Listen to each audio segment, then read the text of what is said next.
பெண்களே, உங்களுக்கு குழந்தை பாக்கியம் இல்லையா? நீங்கள் வீண் பேச்சு அதிகமாக பேசாதீர்கள். அல்லாஹ்வை மட்டும் கேளுங்கள்.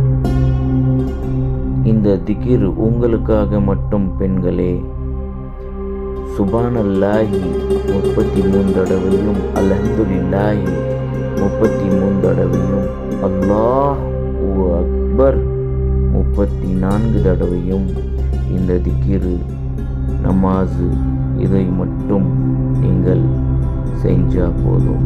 அல்லாஹ் உங்கள் இதயத்தோடு பேசுவான். அல்லாஹ் உங்களை சுற்றி உங்களது அனைத்து கஷ்டங்களை நீக்குவான். இந்த திக்ர் சில பேருக்கு செல்வந்தர்களையும் ஆக்கியிருக்கிறான். சகோதரர்களே, இந்த திக்ர் அனைவரையும்